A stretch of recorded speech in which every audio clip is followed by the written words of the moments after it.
Assalamualaikum warahmatullahi wabarakatuh. Selamat pagi anak-anak. Hari ini kita akan belajar muatan IPA tentang pemantulan dan penyerapan bunyi. Sebelum kita mulai belajar, mari luruskan niat bahwa kita belajar mengharap ridho dari Allah. Kita awali dengan membaca basmalah bersama. Bismillahirrahmanirrahim. Salah satu sifat bunyi yaitu bunyi dapat dipantulkan dan diserap. Penyerapan bunyi. Benda-benda yang dapat menyerap bunyi yaitu benda yang permukaannya lunak.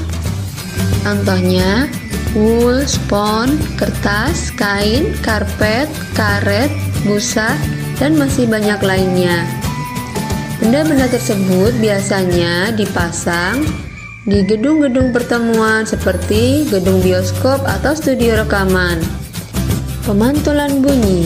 Pemantulan bunyi terjadi karena gelombang bunyi dipantulkan oleh bidang pantul.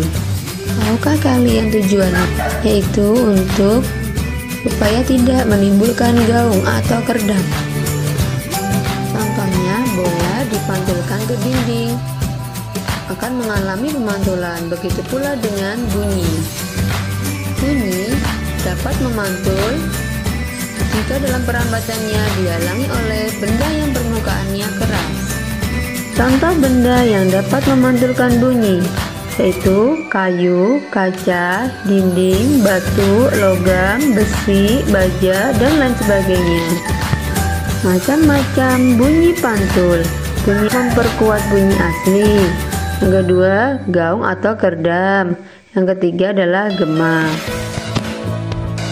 Bunyi pantul yang memperkuat bunyi asli.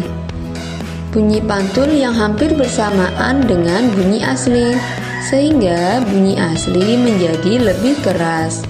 Hal ini terjadi jika jarak dinding terhadap sumber bunyi kurang dari 10 meter. Contohnya, pertama, suara di kamar mandi terdengar lebih keras. Yang kedua, bunyi kereta api lebih keras ketika melewati terowongan.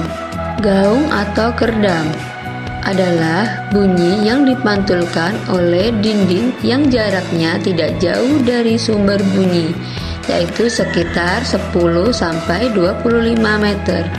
Bunyi ini sebagian datangnya bersamaan dengan bunyi asli, sehingga bunyi asli menjadi tidak jelas atau mengganggu bunyi asli. Gaung atau kerdam biasanya terjadi di gedung pertunjukan, bioskop, gedung pertemuan, dan lain sebagainya. Untuk menghindari gaung atau kerdam, pada dinding gedung dilapisi bahan yang dapat meredam bunyi. Bahan-bahan yang mampu meredam bunyi disebut bahan akustik. Contohnya, kain wool, kapas, karton, gabus, busa, dan karet. Gema. Gema terjadi ketika bunyi dapat terdengar dengan jelas seperti bunyi aslinya, karena antara bunyi pantul dan bunyi asli tidak saling mengganggu. Jarak dinding pemantul dengan sumber bunyi sangat jauh. Waktu yang digunakan untuk memantul juga lama. Ketika bunyi asli sudah selesai diucapkan, bunyi pantul masih dalam perjalanan. Akibatnya, bunyi pantul terdengar lebih jelas setelah bunyi asli, yaitu gema.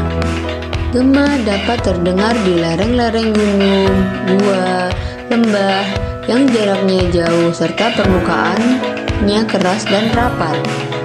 Gema dimanfaatkan untuk mengukur kedalaman jurang, gua, ataupun laut. Selamat belajar anak-anak. Wassalamualaikum warahmatullahi wabarakatuh.